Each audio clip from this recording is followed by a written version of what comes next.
You're listening to the Tumbling Saber Podcast, a member of the Star Wars Commonwealth Podcast Network. Check us out on the web at starwarscommonwealth.com, on iTunes, Facebook, and Twitter, and take your first step into a larger world. You've passed the first test. Once we begin, there's no turning back. Got it? Follow my lead. Let's go.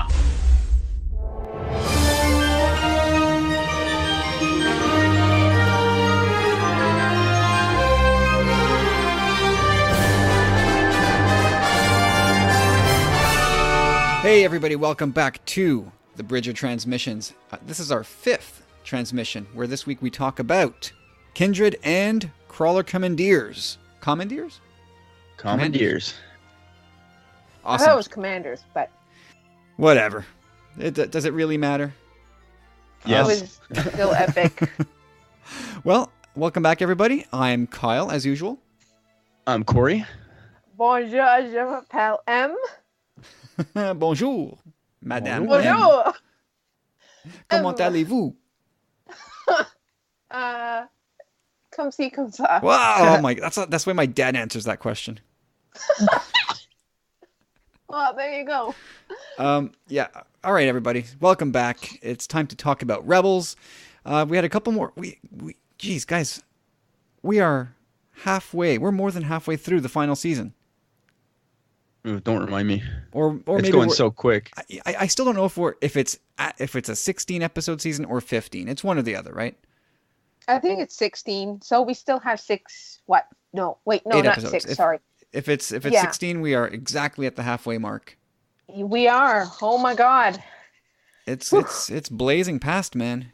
2 episodes a week. It's not going to take long, but here we are. So let's just jump right in. Well, let's talk about Kindred. It was the first of the latest set of back-to-back episodes. And before we start, Corey, I am giving you an allotment of 3 uses of the word mysticism in this podcast. Use them wisely. Synonyms. Loopholes. Nope. Thrice in this episode. I'll see about that. Yes, we will. All right. All right, so Anyhow, let's get through this. So this episode kicks off, and it really, I guess it starts with Kanan really nibbling around the edges of what's truly going on Lothal, and I thought Kevin Kiner's score really drove that home. How did you guys pick up on this opening scene with Kanan just really sensing out, reaching through the Force, and not quite able to figure out what the deal is? That's like one of the first things I have in my notes as well. Is just we see Kanan meditating, and that's been something that's been it's been more and more reoccurring as we progressed in this series, and it seems to be like really often now. And Yavin seems to be like a good place for that, and it's again like beautiful when he does it. But yeah, like you said, he knows the whole crew's been drawn there for some reason, and he doesn't know why, but he knows that there's more to it than he can really put his finger on. And man, maybe that's why he's meditating. Like, think about that. To have that at the tip of your tongue or the tip of your brain and just not know what it is, but you know that it's dire, it's important, and there's a big reason behind it all, but you just can't put your finger on it. Like, that's got to be, oh man. But he's a Jedi. He's got to keep his cool. But he's definitely, yeah, man. It's foreboding. There's something going on there. Yeah, there's been a lot of theories going around that maybe his heritage, he's from Lothal, maybe. Because, right, he did go to the Jedi Temple, but that's not where he was born. Yeah, we don't know his home planet, do we? No, so true. I saw Jonah Marie say something about that, and that's yeah. That's pretty amazing. Before I even saw her talking about that, I was talking with a friend about that too, and I was like, what if? And the music floating into that just peaceful scenery, and then Hera walking in, it's almost like Kanan's heaven. Yeah, it reminded me a bit of that scene in Attack of the Clones where Anakin was standing out on the balcony just sort of meditating. Yes. and then Padme entered, and he wanted her to stick around because her presence was soothing for him. And it's kind of the same thing going on here. It's like I think he almost feels in a way too that their time is coming to an end. Like that's why he's like been desperate to plant one on her lately, and she's kind of just been kind of like brushing him off till the moment was right, I guess. But well, I'm kind of reading into this like He wants to get out of Dodge. Like if something bad is going to happen, I think he would want to scoop up the whole crew and get lost. But really, it would boil down to him and Hera, and he wants to just grab her and go, and avoid whatever's coming. Like his heart is not in this rebellion. He's clearly there for her. And Ezra still. Well, yeah, as like she did say that this is his home, so yeah. The whole space for fam sure. there. Well, yeah, and you can see that rift, a potential rift between Kanan and Ezra. Where I'm not saying something that will come to blows, but when they come forced to make a decision, Ezra's decided to stay home, and Kanan, you can already tell, has decided he wants out with Hera. So if it came to it, if push came to shove, they would go their separate ways. I have no doubt about that at this point. Well, we know that Hera's not going anywhere. Just we're kind of skipping ahead a bit here, but I was kind of thinking about this with the whole wolf thing and all that. What if, that's a very interesting point, like you just made, Em, about that being his possible home planet, Kanan, that is. Because I really thought the wolves would be more interested in Ezra, it being confirmed that it's his planet. But, we haven't seen trailers for the second half of this season yet. Yeah, so...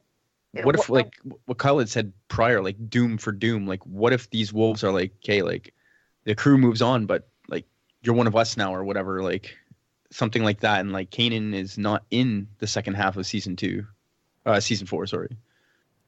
Wow, that would be shocking. It would be. But we got to now expect the unexpected. Because this week with the wolves, it definitely took, like, a huge, like, wow. Like visually and storytelling wise. Let's talk about like Rook first before we really get into the wolves. Oh yeah. Oh my god, what a creepy! Like even when he was talking, it was like you're walking on eggshells around him. Do you I mean, I love Warwick Davis. Do you think they overprocessed the voice a little bit? Just a little bit, because like. Even listening to him, I was like, "Yikes!" I liked it. Creepy. It verged too much towards droid to me. I know what you mean, like Clone Wars era droid. It was too gravelly, too deep. Again, very very minor nitpick over a character that hopefully will be pretty cool. I mean, he's obviously a very dangerous character, but I think he's different than the one. From the Thrawn novels. Yeah, that was his bodyguard, I believe. Yeah, he was. Yeah, I think he was an assassin / bodyguard, but I think physically he's different. Power set is a little bit different as well. I mean, time will tell. He's still creepy. He's still very dangerous and powerful. He didn't waste any time getting to work there. Like just throwing it back and forth with Price for a bit, and then just like, I smell Lasat. Like, and then right away, how does he know what Lasat smell like? Well, that's it. He's obviously been around. He's like he's working for Thrawn. You got to kind of figure he's up there in his game of studying cultures and whatnot. I know the Lasats have been probably thought to be extinct for probably at least a couple of years now, but anyhow, just him like smelling them and then just taking off like right away, like not even like saying hi to Thrawn or anything, like. Just on all fours running, and what's that kid's name? Ezra's buddy. Jaikel, yeah. Oh, Jinx. I'm glad I rewatched it again this afternoon. Luckily, because when I watched it last night again, it was like midnight, and I thought it was the kid that had used the Force against Rook, and I was like, yes, like he is like pretty Force sensitive, and. No, I had to scratch that out of my notes. No, it was finally. Okay. I've been complaining about Ezra. Use the Force to carry around the hyperdrive, you dummy. But no, it was nice to see Ezra kind of just say, okay, enough with this little monkey, and he just used the Force and tossed Rook against the wall. Yeah. He should have just for good measure, just slammed him against the wall a couple more times, just to put him out cold. Yeah, he was not happy. He was like, Jedi. I'm so glad I don't have the Force. Like, I would bang, bang, bang. That thing wouldn't get up if I was able to use the Force. Yeah, you'd force choke him. No. You'd force choke him. No, we're not. He's not going to be succumb to the dark side because they have cookies, okay? It's too late for Kyle. Don't tempt him. Don't tempt him. But how about that biker chase? Yeah. It Yeah, it was reminded good. me of Endor.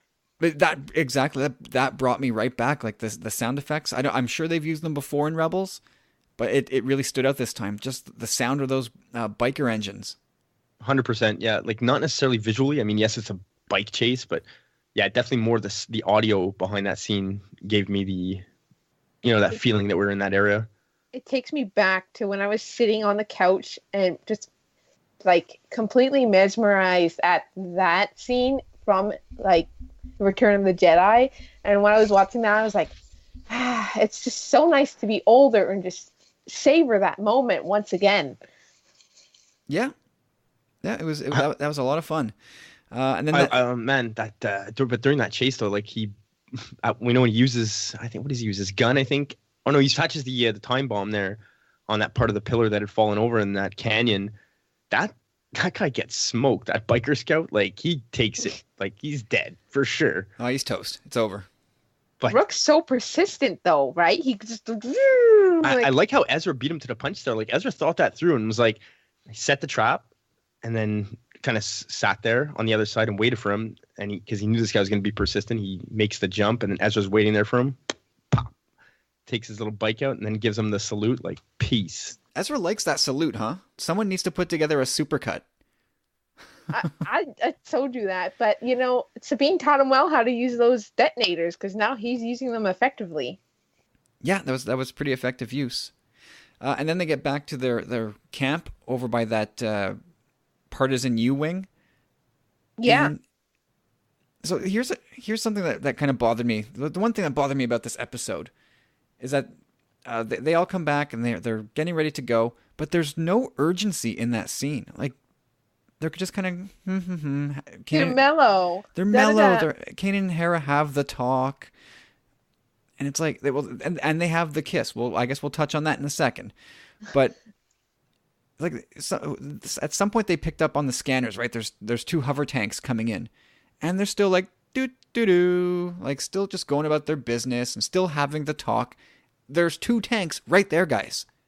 Well, they had zero plan. The only plan was get Hera off planet, and after that, they were just like, "What do we do? Oh, wolves, let's go." Well, yeah. But you would think that they'd be like, "Oh my God, guys, tanks, let's move." You would think there'd be a little more urgency behind their actions. Instead, they were just like, Well, before even getting to that point, I think this was where I kind of where I had a little nitpick. Basically, they just meet this guy named Rook, and he tells Kanan right off the bat, like, how when we do something, there's usually another problem that comes with it. Well, this guy, he knows that this guy Rook's the real deal. So, don't you think in that scenario where you're stealing the tanker and all that, like there should be some kind of protocol in place where it's okay, like sweep the bike. Yeah. Who knows if we got a tracker on this thing? I have that Or a here in dime my a notes as dozen. well. Come on. Yeah. There's a Trackers, serious they're lapse everywhere. in security there. Are we being tracked? This guy's after us. Thrawn is after us. Are we being followed? That was a little bit silly. But anyway, because reasons. My favorite thing. Yeah, it's going on. It's moving on. The season is just like, there's been a few things like that this season where the story just keeps going. It's like moving on. Nothing to see here. We're moving Very, ahead. very serialized, very, very derivative, very, one thing after another, after another, after another. It just keeps on moving and it's fast paced. And you know what? Now I'm beginning to actually think it was a good move to give back-to-back episodes because if we only got one, we'd lose that, flow. Oh yeah, absolutely. I think that effect was felt most last week. And it's kind of felt this week too. Where it feels like if you only got one episode a week, the flow would be cut off. You're right. But Not necessarily. I think in these two episodes, anyhow, they're contrasting enough to be very different. You think? But yeah. Maybe this week. Well, definitely last week. But anyway, let's talk about the kiss. It finally happened. Yes. Em, you're losing it over there. Did you think that? Did you think that they were going to go through with it, or like 'cause they bluffed again, right? There's the charm. They bluffed it again, and then they kind of refocused themselves, and then they went for it. Or she gave She gave went him for the it. kiss, right? Yeah, she went in. Yes. Hera taking Well, charge of he- the situation.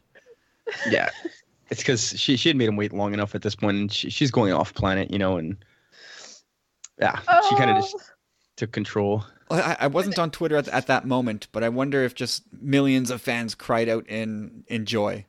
We there is a huge protocol of not tweeting about spoilers until 24 hours later. Yeah, of course. So, and then Dave posted this photo. I was like, oh, why? And then there's the emoji too with Hera and Kanan. I was like, Kanan. yeah. I was thinking about that the other way around. How come it's Canera? Can it be Hernan? Kanan. No. That sounds wrong. No, sorry. But Keenan? Okay, so anyway, we get our kiss. I don't know if it's going to be our one and only, but it seemed to be notable enough that the rest of the crew sort of took note as well. Sabine, like, hey, check it out. Maybe Sabine and Ezra learned a thing or two. Hey, this kind of thing is allowed, Ezra. What? True, I like that, man. We've seen Kanan's been dubbed the Jedi Knight, and he's had to let go of Ezra to do so. But I mean, these people, these Force ghosts, Yoda, whoever it is in these temples, they obviously knew that Kanan's a lover, and they're still like, "We're dubbing you Knight, bro." The soundtrack was so moving. It stopped my heart, I swear. And I turned probably every shade of red that you can get. I was like, no, it happened. It finally No. happened. Yeah, I'm a sucker to love. Don't forget. So I was really red. I probably am red right now. It was nice to see. I was on board with it. We waited long enough at this point. Well, if there was still any holdovers, any holdouts among the fan base saying, I don't think they're a thing. I don't like ships in Star Wars. Well, sorry, that person just got stomped. Yeah, too bad. I mean, this is right up there with Han and Leia for me, man. Yeah, next little chunk, it'll be Ezra and Sabine's turn. What if they take one from if Harry and Kanan take one from Han and Leia's playbook where he's totally just like, I love you, and she's just like, I know. No, they can't do that. No. That would be repulsive. No, they can't. They can't. It's only done once. That exactly. So at this point, the Empire is now bearing down on them. They've lost their little Imperial transport. They're under siege. They've got a couple blasters to defend themselves Really? with.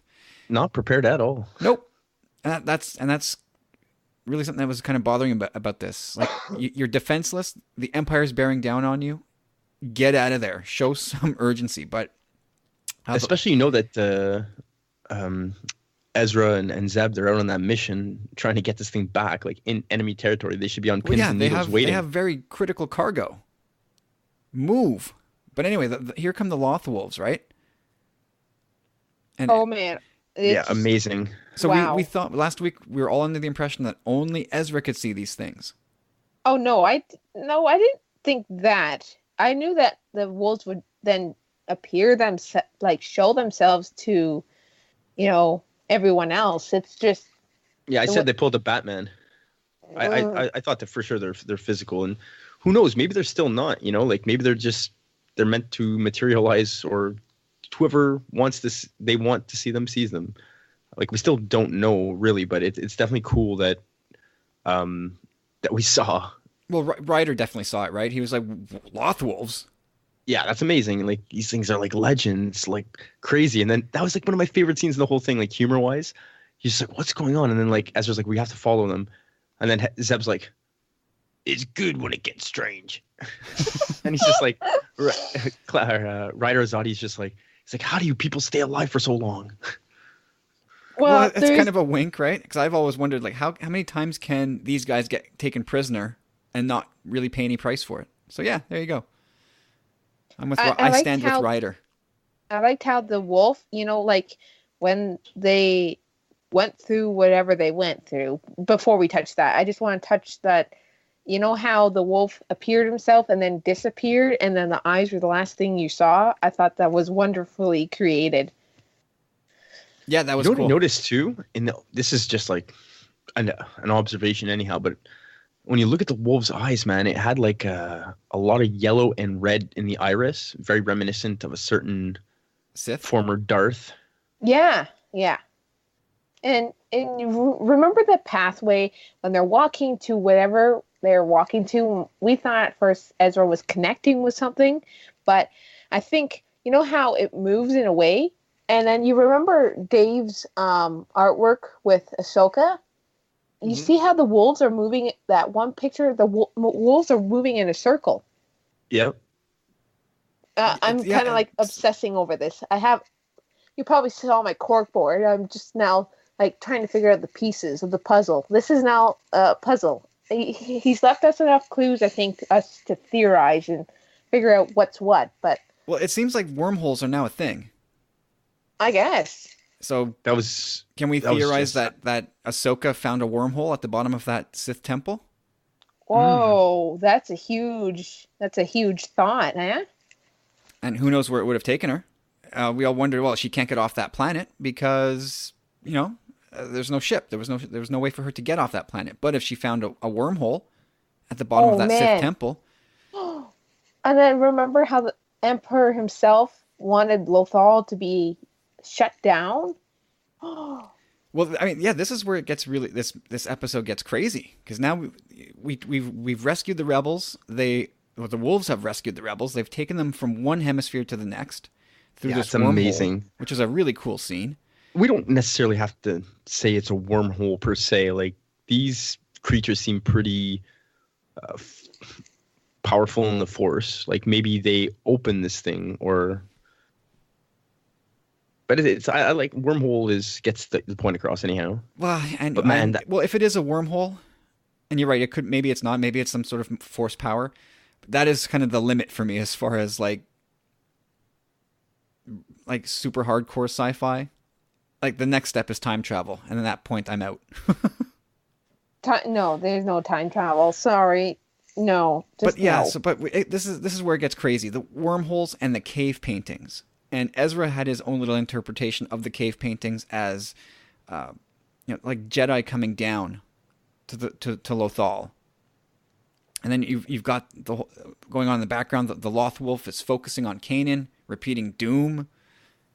Kanan fesses up to Ezra and says, "That's my real name, my birth name." Like, stuff's starting to get real here. So, you guys have any theories as to what the hell's going on here? I know that there's nothing to go on. Yeah. But do you want to anybody have anything at all, or are you just kind of just letting this wash over you? Corey, remember maybe it is, I'm not sure if it's a good time to bring it up, but remember that conversation we were having about, you were pointing out these certain drawings and they were like constellations to something? Well, that's what it looked like to me. To be honest, I mean, it looks really evident when you look at them. There's a lot of it almost looks like connect the dots, kind of. You see a lot of circles, and they're all connected. And I really like what Ezra had to say, like Kyle said, with possible, it looks like Jedi coming down or whatever. Like, the big takeaway for me in this episode is at the beginning, Kanan says that, he senses they're there for a reason, and there's more to Lothal. We keep being drawn back here. And I can't remember who said it, but we also heard something along the lines of, we got confirmation that the Empire is there for another reason and not solely for the TIE Defender. Like, there's an ulterior motive to them being on Lothal as well. Yeah, Minister Tua told us that in season 2. Yeah, that's a huge... Besides the Ahsoka mystery, I think that's one of the biggest mysteries that's going on. Oh, I would say that's the biggest deal. And again, I have no clue, but we know that Protocol Palpatine... 13? Protocol 13? Are you kidding me? Yeah, I have that in my notes, but I can't remember what it meant. I just wrote Protocol 13. Removal of all Imperial personnel. Ooh, true, eh? And they did that on Jeddah. So that freaking freaks me out, man. What are they going to... No, it does, because I've grown really attached to Lothal. So, oh man, and that arch enemy in the back? I don't think it's the Death Star, but it's weird, man. It's weird. I'm trying to I'm trying to keep my brain from just racing all over the place because it's gonna end up going nowhere. Yeah, So I just want to get swept up in this, but I do have a slight thought, and I'm wondering if the cave paintings, or maybe the Jedi when they came and took Kanan from Lothal, if Kanan turns out to be a native of Lothal. I don't know how. This is all loose thoughts. These in no way necessarily tied together. But the other thing that I think is worth mentioning is Palpatine's contingencies, which we learned about in the Aftermath books. And he had a number of planets. Jakku was one. Maybe Lothal's another. Like he's got his eye on this planet in case the Empire should fall. Blah blah blah. Whatever Palpatine's got cooking, it seems like Lothal is highly connected to the Force, and he wants this planet badly. Yeah, like I don't think the Jedi, the Sith, whoever, whenever they choose a planet to build temples on, I think there's a reason. It's just not just like here's a nice place. It's obviously these places have connections to the Force. oh my god, that is a pretty good, solid theory. And I'm looking at my corkboard too, and I'm looking at the Star Wars Rebels promotional poster, and they had star maps there too. All of Dave's work and the Ahsoka artwork. It looks, that's pretty solid to say the least. And then remember the star maps that Kanan had on his holocron? There was a lot of dots everywhere. Maybe, it's one point to the other. And they look like constellations to me, man. Yeah. What if all these, we're talking about balance in Star Wars now. All of it very theories at this point, but balance. It seems to be one of the things that all of Star Wars is driving towards. So what if we are talking about Sith temples and Jedi temples all kind of connected together via these wormholes? We're talking about Malachor, we're talking about Lothal, we're talking about all these unnamed planets. What if they're all sort of interconnected? Yeah, I like that. Like the galaxy's a lot smaller place. I'm not sure how I feel about that. Me either. But it could be something they're doing, because I'm not sure how I feel about all this balance stuff that they're talking about yet. But maybe that's part of it. Can you envision a scenario at the end? I don't know the episode name. The one where Ezra disappears into the Jedi Temple and Kanan just has to sit and wait.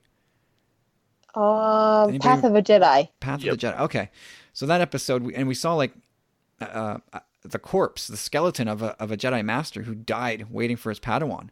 Yeah, there was a few. There was at least 3 or 4. And can we see that as an eventual ending for Kanan and Ezra?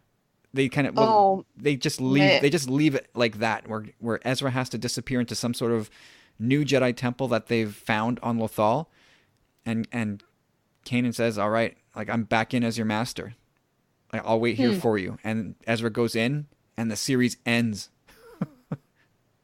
No, that's too of a big cliffhanger. It is. It's too open-ended. Dave said that he answered that question. So ends with Kanan meditating.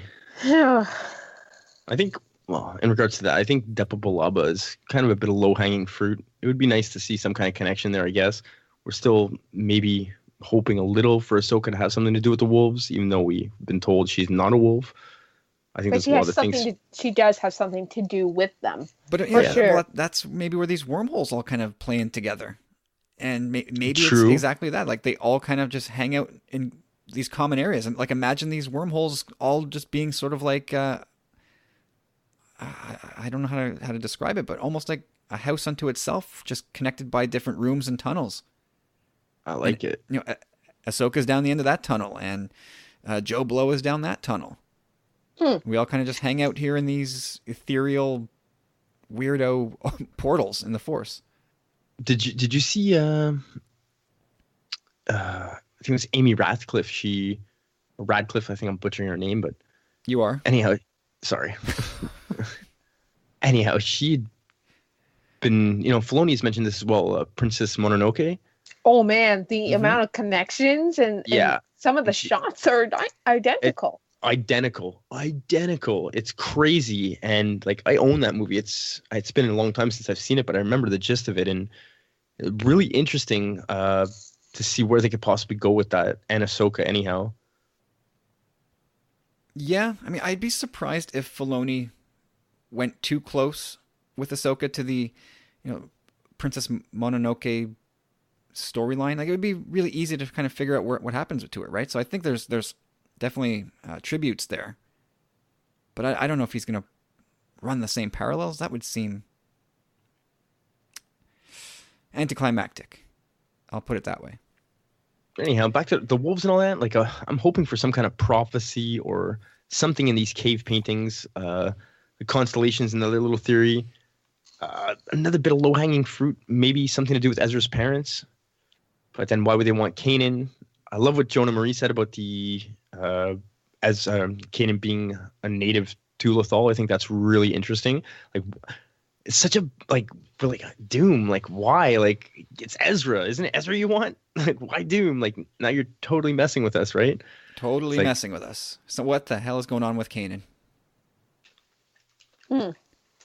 All right. Well, I mean, again, we don't need to keep drilling ahead at this because we have no idea what's going on. So, anything you want to say about Kindred before we jump into Commandeers? Commandeers? So far, it's definitely been my favorite episode. Wow. Definitely. Cool. Just musically and animation, and even some of the moments in there. I kind of have to agree in the sense, at least the second half with from the wolves on, I was like just kind of on the edge of my seat, and the visuals, like Em just said there, walking through that wormhole or whatever it was, is like, that's what I'm all about in Star Wars. Like, that is just the coolest thing ever, man. Like, it's everybody hold hands, because that's another thing too. Is like, I don't think if they weren't holding hands, they wouldn't have been able to make it through this thing, right? Like, anyway, super interesting there. Don't take Rook for granted. Creepy little bastard. He's gonna be back. He's definitely gonna be back. Oh yeah. He's coming back for Hera. Yeah, oh man, boy, Get me Hera Syndulla. We'll save that for next. Yeah, we'll save that for next week.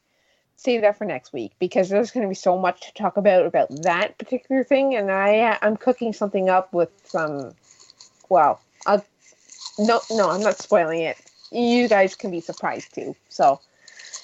I also like the fact that they said there's something more on Lothal. It's not just this TIE Defender program that's going to bring us to the climax of this season. There's something more to this whole thing. What Kanan had said about them being drawn there, super interesting. And just the fact that, Hera, when she threaded the needle as well to get the information back to the rebellion, we had speculated on that since before the season even started, I think. And that's the case. She got out of there with Chop, got the information back. Yeah, I mean, it's another failure for Thrawn, right? Like he was on his high horse, giving Price the business for letting the rebels get away, and I'm gonna get this Rook guy to do your job for you. And hey, Thrawn, ease up, okay? The rebels have gotten away from you through your own stupidity numerous times. Be quiet. Yeah, we're definitely seeing the break between the two. They're definitely now at that stage where, they're definitely manipulating each other, and they're just now butting heads because these rebels have spun their heads. Yeah, they're proving tougher to catch than I think Thrawn probably thought. Yeah, but that's one of the coolest shots again in this whole series thus far. Is Hera just flying around, biding her time, and then bang right through that hangar hyperspace. And Thrawn did not see that coming. My God, he was mad. You could see his eyebrows are going down. Which episode was that when Hera blasted through that hangar? Oh, that was Kindred. That was yesterday. Yeah, yesterday. Okay. Kindred, yeah. Yeah, that was awesome. Okay, so into Crawler Commandeers. Very first thing I thought, again, kicking off the episode with a bit of a throwback to older movies, but Ezra talking to the Empire. Very much a play on the boring conversation from A New Hope. Yeah. Oh, yeah. You know what? these last two episodes definitely played some old movie shots, I think. I don't know if it was intentional. I don't think so. But, as Star Wars fans, we pick everything apart.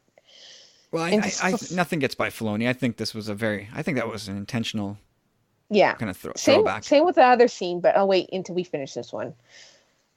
All right, so what do we think about this little diminutive Trandoshan? Captain Seevor, voiced by Seth Green. Yeah. I thought he was, cute in a way because, he's just doing his job. He's not doing anything really evil. He's part of the mining guild. Oh, they're slavers. They're evil. Oh, right. Slavers. Totally forgot. Oh, right. I forgot about that. Just briefly. Yeah. But I was watching Rebels Recon and they were saying they're not really part of the Empire. They're the mining guild. They're just doing their job. So I kind of find, when I say cute, not cute, he's ugly, right? Oh, yeah. But how they stole his captain's chair and how he carried on like a little kid, yeah, just cute. That was cute. Well, he was a nuisance more than anything, right? Oh yeah, a big smack talker. So anyway, they're taking over this, or the rebels want this. It almost looks like a sandcrawler with jets on the bottom. They didn't want it. They wanted the long-range communication. Yeah, they wanted the long-range transmitter. So they take it over with some trouble, but I guess we got a pretty cool slugfest as a result with Zeb versus a full-sized Trandoshan. Oh man! At first, I thought it might have been cool. Bosk, but it Me wasn't. Me too. No, what's his name? Procher? Yeah. But you know what it made me think of right away after watching it for about, I don't know, a few seconds. I'm like, this is like a total WWE fight. No, I didn't think it was that way. I thought, how they he lassos onto Zeb and Zeb kicks him and then he starts to fall. I'm thinking back to the scene in the Attack of the Clones where Obi-Wan kicks Jango Fett off and he's like, oh no, not again, or oh no.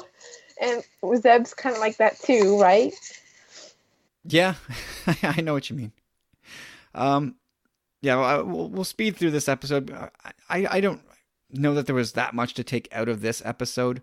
But one thing I thought was interesting and a little bit annoying, and not anything that it's not a nitpick, but we have Hera giving a speech to the leaders, Bail and Mon Mothma, and General Dodonna. We got to do something. And still they sit on their hands, just like they did in Rogue One, which is months or years later, or a year later. And to me, I'm like, Mothma, are you ever gonna do anything? I found that disrespectful that they asked her to leave in this secret meeting. How much has she put into this rebellion already? She should be in on all the conversation. Maybe they thought she was getting a little bit too emotional, so maybe they wanted her to step out of the room and cool down. But yeah, I tend to agree reminded me of Ezra. Kind of not his impulsiveness, but his boldness in willing to take action as according to the situation. Yeah, that was a little bit annoying, and then they talk it over. Remind me of what happens. Did she give the speech and then they shut her down? Or did they shut the whole thing down and then she gave the speech after which they agreed? I think they shut her down. I don't think they were trying to make her go through further discussion because then they moved on to, I don't know, picking up Protocol 13, right? So. Yeah. Anyway, I thought the whole thing was making Mon Mothma look too soft, and then suddenly they had a change of heart and they authorized Hera's attack. It's okay. Again, Hera's the one that told them what's what. She was like, "Now hear this, Bail." Bail's like, "Ooh, Miss Syndulla, what are you doing here?" And she was like, "It's like pipe down, Bail. Captain Syndulla is here to talk." But doesn't it annoy you? It vastly annoyed me in that because, like I said, she's put so much into this rebellion. She's thrown her life away for this fight, and it's only till now she's kind of explored a new possibility, with Kanan, but right. So, it irked me so much. Yeah, it irked me that the the entire rebellion was kind of built on inaction. They're just biding their time. We're not ready for open warfare. Let's take it easy. We need kind of unanimous agreement here. Guys, come on. But anyway, so Hera did finally get her way, but that's sort of at the end of the episode. We'll talk about that. So back to the crawler. So Ezra's putting together this plan, and Kanan's there. But does it seem like Ezra now has more authority and poise than Kanan in these situations? Or is it a symptom of Kanan's mind being elsewhere, or maybe his heart not being totally into it? No, Ezra's grown onto his own. I'm just so proud of him. Kanan is kind of blind too, but I mean, well, last week you were like, oh, come on, he sees everything. I know. It's whatever works for the story that day, I guess.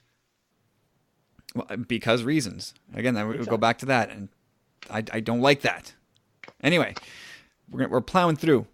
Vizago is back. He was sort of roped in as a slaver, or he was put into slavery on this crawler as punishment by the Empire for what they perceived as him smuggling. But my question is this: like, should Vizago have been Hondo all along? Oh man, I don't know. I hope we get to see Hondo. Yeah, me too. I really hope they don't just leave him out of this season anyhow. It's a really open. We still need to see. I think. They did say that Wolf and Gregor are coming back, so we still need to see them. We're going to see Mart next week. We need to see Hondo and his story. Yeah. I mean, they still have plenty of things to do, and not as we talked about. There's not a lot of time left to do it, so they got to get moving. Through. We're now halfway through. Yep. And that's why I mentioned, like, should this have been Hondo? Could they have used this episode to sort of touch on Hondo maybe one last time? They break him out of slavery, and okay, Hondo, you're free. I would hope they have something more planned for him, because if not, then yes, what you're saying is correct. Okay, so for me, like, this episode was a whole lot of trouble just to send out a message. We got rid of Seevor. We had a cool little brawl between Zeb and Trandoshan.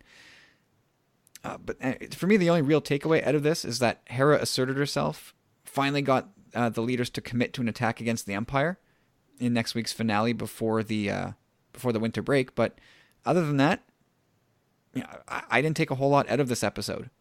I want to touch upon the beginning of the episode. Like, I have a feeling there's been a certain amount of time that's passed with what's his name there, Jai Kel.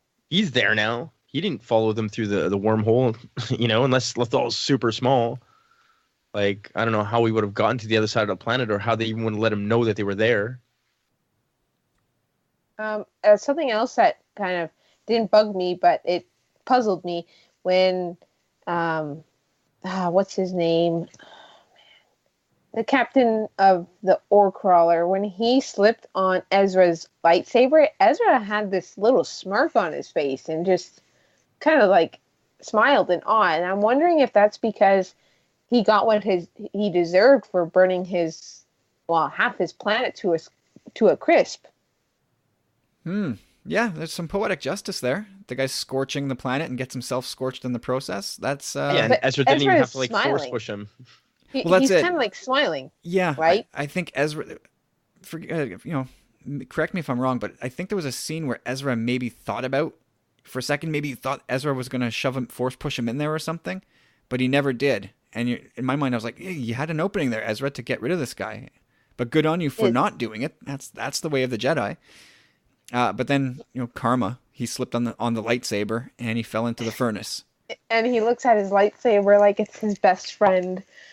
Yeah, I like that. Again, so my last point on this episode, sort of like the ending scene with Thrawn. And he didn't seem bothered by the loss of the data recorder. Oh, no. I think he's bothered. And I think his superiors are bothered, too. Well, that's kind of where I'm going. So Hera gets away. He didn't seem overly upset about that. He's just like, And then, they delivered the data recorder of your elite TIE defender. So, either he's very nonchalant about all this, or he's like, Filoni is just playing these cards so close to the vest, and Thrawn is really playing something up big here, which is maybe tied to Palpatine's plans for Lothal. We'll find out that he let the TIE Defender plans go so that it would draw the rebellion in. And maybe that's why he doesn't seem very bothered by it, because hey, if I can't get them, I'm going to bring them here. I don't know, but something's going on. But yeah. So, did you guys catch the preview for next week? Yes, I caught both of them. Whew. One was really tense. With that blockade of Star Destroyers. Holy smokes! Like, we've not seen something like that before. Like, dozens of Star Destroyers lined up around Lothal. What a sight that was! And that wave of TIE fighters. How much ships do you think are going to survive that, if not any? Well, that's it, right? Like, you see like this giant. And Corey, if you haven't seen it, you should go check it out. But a massive blockade of Star Destroyers. We're talking. I don't want to exaggerate, but it looked like 15, 20 Star Destroyers. A very impressive sight. And then out of hyperspace come like 10 Rebellion fighters. And, I'd say 15. Yeah, 15. But you could almost easily say there were more Star Destroyers than Rebel fighters. Oh yeah, firepower. Like, but totally outmatched. And you just see like Hera's face just like, uh-oh. And then the preview ends. And then, it gets me thinking about the rest of the scenes that we've seen in the trailer and how that wolf stands in the roadway. And I'm thinking, is this a way to protect the rest of the crew on ground while there's debris falling? So, Em, do we have any listener interactions from the Bridge of Transmission's Facebook page? We do. Hang on a second. So, this one's long, but this is our only one that we really got for this week. The Canarycus. From Michaela McGuire off of the Facebook group page, Star Wars Rebels. For anyone who hasn't joined that, you should go over there and just start interacting and start coming together while we have these dwindling events happen for us. So she said the Canarycus. Oh my God, I screamed and fangirled for hours. I still am. We needed that. Thank you, Dave Filoni. Notice that door shut, though. It's almost like a bad omen, as if they won't see each other again. Kanan finally told Ezra that his real name is Caleb Dune. Finally, in the wolves. I love wolves. I was reading the comments on YouTube and read that the group went through what could have been the Infinity Tunnel. So cool. Anyway, Crawler Commanders was good as well. Nice to see old Vizago again. The foreman was a boss, but Zed was even better. And then Kanan, who bested almost immediately, probably because he was taken by surprise. Those 2 episodes are definitely on top of my favorite list, especially Kindred. And I just ranted, didn't I? Not really. No, you just, you're... It's kind of like stream of consciousness there. That's all right. Yeah, that's fine. And I agree with everything she said. Like, the fangirl in me, too, when that kiss came, I was like, oh my God, life has been made. And then you're just going to have your heart broken now. That's terrible. Don't say that. Oh, man. All right, Corey, any final words before we punch out of here? No, I mean, they were both really, really, really good episodes. I think Crawler Commandeers was, I'm not going to say my least favorite because I've loved everything, but I think it was one of the slower episodes. It kind of put us in neutral after having that heavy, heavy, heavy hit of that wormhole, infinity tunnel, whatever you want. That episode just set up for the next one, I think. Well, I definitely want to see more in that regard. I'm glad they kind of gave us a put on the brakes a bit there. Let's grade these 2 episodes together. Oh, geez. Say 8.5 and 8. Yeah, Oh. I would go. I'm more like a 7.5. Geez. I'm gonna go 9.1. Whoa! Well, no, There I'm you go. sorry. That's for Kindred because, well, I just love that episode. But overall, I'm gonna have to say maybe 8.8. All right, fair enough. Yeah, I mean, for me, it was all about, you know, the second half of Kindred with the wormholes and the cave paintings. That's kind of got me salivating a bit and where this is all headed. But otherwise, considering the brief timeline we've got here in this season, I would hope for a bit more. Like, if there's, you know, air quotes filler to this season, I think Crawler Commandeers was part of it. And a little. I felt that way, but I don't want to be the only one who felt that way and expressed it because I don't need to be chomped on. I don't care. I'll say it. Yeah, I actually agree with you on that. I mean, Maybe some others too. Yeah, I mean, considering, you know, we've only got a 16 episode season, I didn't think we had time for like this kind of slowdown. But anyway, easy come, easy go. We'll be back in a few days to talk about the mid-season break already. My God.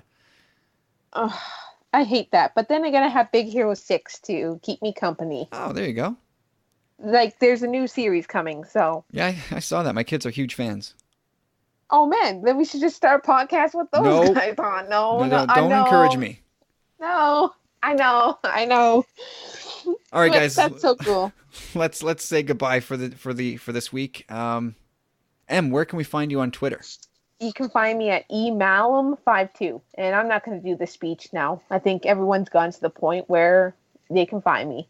And also, Facebook page, the Bridger Transmissions. I've slowed down a bit, but I do follow the little cat with my little buddy Kinder as he has his daily adventures. So go on and check over there. I'm kind of going to try to get more info going there to just stream feed.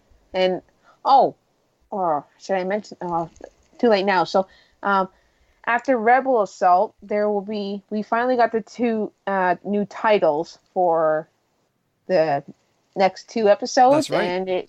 And it was called, I think, Allegiances,